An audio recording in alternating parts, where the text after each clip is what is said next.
एक बार जब बेबीलोन का किंग सरगन अपने पड़ोसी देश को हराकर वापस लौटा तो वो देखता है कि पूरे के पूरे बेबीलोन के अंदर बेरोजगारी छाई हुई है।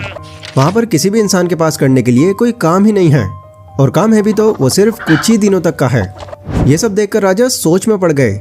वो अपने चांसलर को बुलाते हैं और उससे पूछते हैं, अरे एक बात बताओ जरा, जब मैं युद्ध के लिए गया था तब तक तो सब कुछ ठीक था, अब अचानक से यहाँ के लोगों में इतनी बेरोजगारी कैसे आ गई। वो कहता है कि महाराज, क्योंकि उस वक्त बहुत से ऐसे काम चल रहे थे जिससे लोगों को रोजगार मिल रहा था। बड़ी बड़ी नहर बन रही थी, देवी देवताओं के मंदिर बन रहे थे और भी बहुत सी चीजें हो रही थी। पर जैसे ही ये सारा काम खत्म हुआ तो लोग फिर से बेरोजगार हो गए, क्योंकि अब उनके पास करने के लिए कुछ है ही नहीं। और जो लोग अब भी अपना काम कर रहे हैं वो इसलिए नहीं कमा रहे क्योंकि खरीदने वाला कोई नहीं है उनके पास। राजा पूछते हैं, तो इतना सारा पैसा आखिर चला कहाँ गया? महाराज, इसमें कोई शक नहीं है कि ये पैसा शहर के कुछ अमीर लोगों के कब्जे में चला गया है, लेकिन ये चीज के लिए हम उनकी आलोचना नहीं कर सकते और ना ही उनसे वो पैसा हम छीन सकते हैं, क्योंकि उन लोगों को सफल होने का सही तरीका मालूम था, इसलिए वो इतने अमीर हो गए।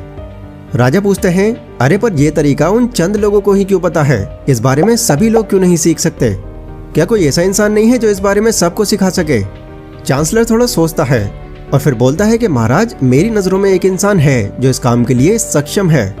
अरकद नाम है उसका। सुना है वो बेबीलोन शहर का सबसे अमीर इंसान है, वही लोगों को ये सब सिखा सकता है। ठीक है चांसलर, कल उसे मेरे पास लेकर आओ। अगली सुबह अरकद महाराज के सामने हाजिर होते हैं। महाराज की जय हो। महाराज, क्या आपने मुझे बुलाया? हाँ अरकद, क्या ये सच बात है कि तुम ही बेबीलोन के सबसे अमीर आदमी हो? महाराज, लोगों का तो यही मानना है, पर अरकद मुझे ये बताओ कि तुम इतने अमीर आखिर बने कैसे?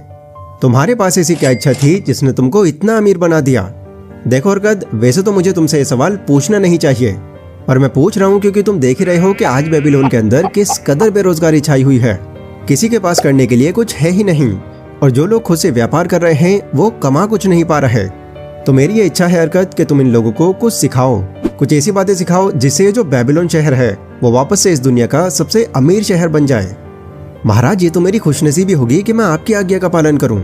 आप बस मुझे अपने महल के अंदर एक कक्ष का इंतजाम करवा दीजिए जिसमें करीबन 100 लोग आ सकें। ये बात सुनकर राजा के चेहरे पर मुस्कुराहट आ गई। अरकद, मुझको हमेशा तुम पर गर्व रहेगा। मैं भी चांसलर को ये जिम्मेदारी सौंपता हूँ। फिर ठीक 2 ही दिन में महल के अंदर एक बड़ा सा कक्ष डेकोरेट कर दिया गया और इसका नाम रखा गया टेम्पल ऑफ लर्निंग। वहां पर कुछ लोग इकट्ठा हुए और अरकद भी आ गया। उसने उनको देखा और कहा, देखिए, आप सब जानते हैं कि एक टाइम ऐसा भी था जब मैं भी बहुत गरीब हुआ करता था। खाने को मेरे पास ना अच्छा खाना था और ना पहनने को ढंग का कपड़ा, पर मेरे अंदर मेरी किस्मत को बदल देने का एक जुनून सवार था। इसीलिए मैंने अपने इस खाली बटुए के इलाज को ढूंढना शुरू किया, जहां पर इस खोज के दौरान मुझे इसके 7 इलाज मिले। इन 7 इलाजों को मैं एक एक करके आपको रोज बताऊंगा। तो आज पहले इलाज की बात करते हैं, जो है अपने बटुए को मोटा करना सीखो। अरकद ने एक आदमी को खड़ा किया और पूछा, आप जरा मुझे ये बताइए कि आप काम क्या करते हैं? उसने कहा, मैं एक स्क्राइब हूँ और मिट्टी के टैबलेट्स बनाता हूँ। फिर अरकद ने दूसरे आदमी को खड़ा किया और उससे पूछा, हाँ तुम बताओ, तुम क्या काम करते हो? जी मैं एक कसाई हूँ। ऐसे करके अरकद ने सबके काम के बारे में जान लिया। फिर अरकद ने कहा, देखो, कितने सारे तरीके हैं जिससे तुम अपनी कमाई कर सकते हो। अगर तुम दौलत कमाना चाहते हो तो क्या ये तुम्हारी जिम्मेदारी नहीं होगी कि जो तुम्हारा ये काम का जरिया है उसका तुम सही से इस्तेमाल करो? फिर अरकद एक आदमी के पास गया जो अंडों का व्यापारी था। मुझे आपसे एक सवाल पूछना है, अगर आप सुबह में अपनी बास्केट के अंदर 10 अंडे डालें और शाम में उसमें से 9 निकाल लें तो क्या आप मुझे बताएंगे कि इससे कुछ टाइम बाद क्या होगा? उसने कहा, ऐसे करेंगे तो वो बास्केट भर जाएगा कुछ टाइम बाद। बताओगे ऐसा क्यों? क्योंकि रोज में जितने अंडे निकालता हूँ उससे एक ज्यादा अंडा डालता हूँ ना। अरकद ने कहा, यही है तुम्हारा पहला लेसन। अगर तुमको वेल्दी बनना है तो तुमको वो करने की जरूरत है जो इस अंडे वाले ने बताया। मतलब अगर तुम अपने बटुए में 10 सिक्के डालो तो पूरी कोशिश करो कि उस बटुए में वापस से सिर्फ 9 सिक्के आपसे निकले। फिर तुम ये चीज खुद ही महसूस करने लगोगे कि तुम लोगों का बटुआ धीरे धीरे भारी होना शुरू हो गया है। देखो, शायद तुमको अभी ये बात थोड़ी अजीब लगे, पर इससे तुम्हारे खर्चे पर बिल्कुल भी नहीं फर्क पड़ने वाला। बस तुमको अपनी इच्छाओं से ज्यादा अपनी जरूरतों पर खर्च करना है। जब तुम 10% निकालना शुरू कर दोगे तो तुम खुद ही महसूस करोगे फर्क। इस बारे में तुम सब अच्छे से सोच विचार कर सकते हो, और इससे जुड़ा अगर मन में कोई भी सवाल आए तो मुझसे कल की क्लास में पूछ लेना। फिर अगले दिन उस कक्ष के अंदर लोग वापस से इकट्ठा हो जाते हैं। आज अरकद अपने बटुए को भरने का दूसरा इलाज सिखाने वाले थे, जो था अपने खर्चों पर कंट्रोल करना। अब जैसे ही दूसरे दिन की क्लास शुरू होती है तो एक आदमी अपनी जगह से खड़ा होता है और हरकत से ये पूछता है, मुझे एक बात जाननी है, आपने कहा था अपनी कमाई का 10वां हिस्सा अपने पास बचा कर रखो, पर उन लोगों का क्या जिनके खर्चे उनकी कमाई से भी ज्यादा हैं, वो कैसे पैसे बचा सकते हैं? तो इस पर हरकत ने कहा, अच्छा आप सब मुझे ये बताइए कि जब मैंने आपसे ये पूछा था कि आप काम क्या क्या करते हो, तो सबने अलग अलग जवाब दिए थे, पर जब मैंने आपसे ये पूछा था कि क्या आपका सभी का बटुआ खाली है, तो सबने हाँ करा था।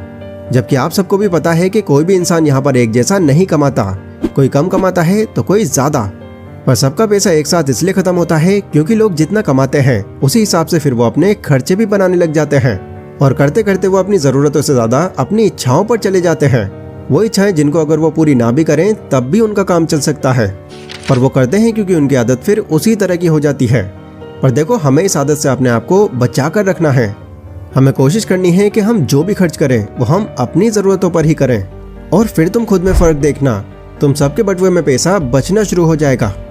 हरकत की बात सुनकर तभी एक और आदमी खड़ा होता है और हरकत से कहता है, देखिए मैं आपकी इस बात से बिल्कुल भी सहमत नहीं हूँ। हम सब आज़ाद लोग हैं, हमें पूरी आज़ादी है कि हम जो मर्जी चाहें उस चीज़ का मजा लें जो कि हमारा अधिकार भी है, और आप ये बजट बनाने की बात करके हमसे ये अधिकार छीनने की कोशिश कर रहे हो। माफ़ कीजिएगा, मैं इस बात का विरोध करता हूँ। तो हरकत ने कहा, अच्छा मुझे एक बात बताओ, अगर तुम रेगिस्तान के रास्ते से किसी दूर के सफ़र पर जा रहे हो तो उसकी तुम तैयारी कैसे करोगे ताकि तुमको आगे चलकर सफ़र पूरा करने में कोई परेशानी ना हो? क्या तुम सोना चांदी या हीरे जवाहरात लेकर जाओगे या खाना और ढेर सारा पानी लेकर जाओगे? बेशक मैं पानी लेकर जाऊंगा। क्यों पानी लेकर जाओगे तुम? क्योंकि पानी मेरी ज़रूरत है और ये आगे मेरे ज़रूर काम आएगा। तो हरकत ने कहा, हाँ तो अब तुमको इच्छा और ज़रूरत के बीच का फ़र्क समझ आया?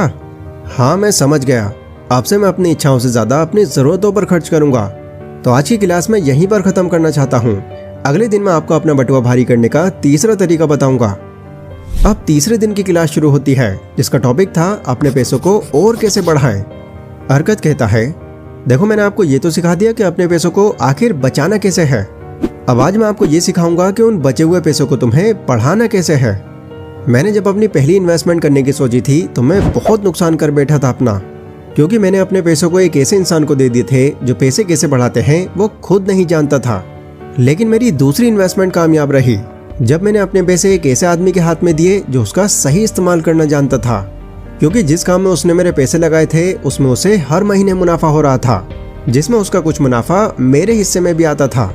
इसीलिए आप सबको भी मेरी यही सलाह है कि जो भी पैसा आपने बचाया है उसे सिर्फ अपने पास न रख करके कहीं पर इन्वेस्ट करो, ताकि आपका वो पैसा आपको और पैसे बना कर दे। पर याद रहे कि आपका पैसा किसी ऐसी जगह पर लगे जिसके बारे में आपको जानकारी हो, वरना बिना जानकारी के आप भी मेरी तरह नुकसान कर बैठोगे। फिर अगले दिन चौथी क्लास शुरू होती है जिसका टॉपिक था अपने पैसों को नुकसान से कैसे बचाएं। हरकत कहता है, देखो मानो या ना मानो, इंसान कितना भी भोला हो पर कहीं ना कहीं से उसके अंदर एक लालच छिपा ही होता है। वो लालच जो हमको वो करने पर मजबूर कर देता है जो हम खुद भी नहीं करना चाहते। और ऐसा आपके साथ यहाँ भी होगा। अगर आपका बटुआ भारी होने लगेगा तो आपका ये जो लालच है ये भी आप पर हावी होना शुरू हो जाएगा।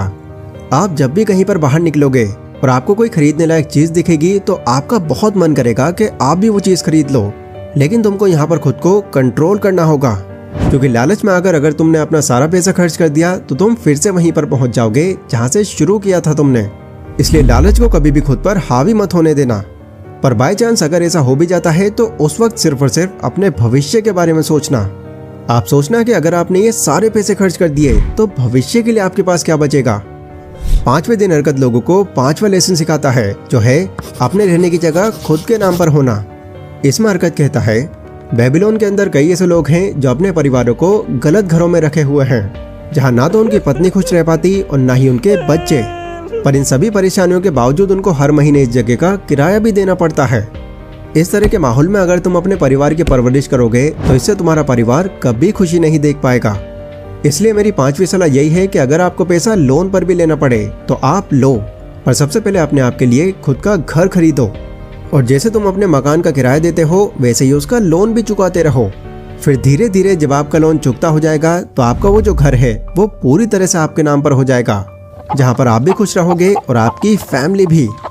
फिर अगले दिन हरकत लोगों को छठा इलाज बताता है जो होता है अपने बुढ़ापे और अपनी परिवार की सुरक्षा के लिए अभी से इंतजाम करो। हरकत कहता है, मैनसन नाम के एक मोची को जानता हूँ जिसने मुझे ये बताया था उसने पूरे 8 साल तक 2 सिक्के एक कर्ज लेने वाले के पास जमा कराए, जिसे जब उसने 8 साल बाद वापस लिया तो वो बहुत खुश हो गया देखकर, क्योंकि इतने सालों में उसके जमा किए हुए पैसे 1/4 के हिसाब से बढ़ने पर 2400 चांदी के सिक्के हो गए। तब मैंने उनको थोड़ा और समझाते हुए कहा, अगर तुम उनको वापस ना लेकर उनको ऐसे ही और बढ़ने दो तो 4 साल बाद वो कर्ज देने वाला तुमको 4150 सिक्के लौटाता और ये सिक्के तुम्हारे जिंदगी भर काम आते। इस बात के जरिए मैं आपको ये बताना चाह रहा हूँ कि देखो, ये बात हम सभी लोग जानते हैं कि इंसान का शरीर हमेशा एक जैसा नहीं रहता। एक टाइम ऐसा जरूर आता है जब उसके शरीर में ताकत कम होने लगती है और धीरे धीरे उम्र के साथ साथ वो और कम हो जाती है, और इस उम्र में आ जाने के बाद आपके अंदर कोई काम करने लायक भी ताकत नहीं बचती। इसीलिए जब तुम अपने कमाए हुए पैसों से थोड़े अमीर बनने लग जाओ तो उसमें से हर महीने कुछ पैसा अपनी इस उम्र के लिए भी बचा कर रखना, जहाँ जब तुम्हारा शरीर कोई काम करना बंद कर दे तब तुम अपने घर बैठे इसका इस्तेमाल कर सको, क्योंकि ये चीज़ तुम्हारे बुढ़ापे के साथ साथ तुम्हारे परिवार के भी बहुत काम आएगी। अब अगली यानी कि आखिरी क्लास में जो अर्गद लोगों को बताने वाला था वो था अपने काम करने की एबिलिटीज यानी कि क्षमता को बढ़ाना। अर्गद कहता है, देखो आज की क्लास में मैं आपके पैसों के बारे में नहीं बल्कि आपके बारे में बात करूंगा। अब तक मैंने आपको जितनी भी बातें बताई हैं मुझे पता है कि उन सभी बातों पर सिर्फ कुछ ही लोग अमल करेंगे और बाकी लोग 7 दिनों की इन बातों को एक मनोरंजन समझकर टाल देंगे। पर जो लोग अपने मन के अंदर ये ठान लेंगे कि नहीं अब ऐसा नहीं चलेगा, मैं अब और गरीबी वाली जिंदगी नहीं जीऊंगा, मैं पूरी कोशिश करूंगा और एक दिन अपने आप को अमीर बनाकर दिखाऊंगा, तो इस तरह के लोग अपने लक्ष्य को जल्दी पूरा कर पाएंगे। इसीलिए मैंने ये जितनी भी बातें अभी तक आपको बताई हैं उन सभी बातों का तभी कुछ फायदा होगा जब आपका अपने लक्ष्य को पूरा करने का एक मजबूत इरादा होगा। तो बताओ कौन कौन आज से ही अमीर बनने का पक्का इरादा करता है? तो इस पर वहां के जितने भी लोग थे उन सभी ने अपना हाथ खड़ा किया और फिर जैसे जैसे दिन बीतते गए वैसे वैसे वहां के लोग इस रास्ते पर चलकर अमीर बनते चले गए एंड बेबीलोन शहर एक बार फिर से अमीरों वाला शहर कहलाया जाने लगा। तो ये थी guys the richest man in Babylon book की एक क्विक समरी। अब वैसे तो ये बुक काफी पुराने टाइम पर सेट है, पर फिर भी इस बुक की बातें आज भी उतनी ही इफेक्टिव मानी जाती हैं जितना पहले के टाइम में मानी जाती थी, और डेफिनेटली अभी भी आपकी लाइफ को ग्रो करने में आपकी बहुत हेल्प करेंगी। अगर ये वीडियो आपको पसंद आई हो तो इसको लाइक और शेयर जरूर करें।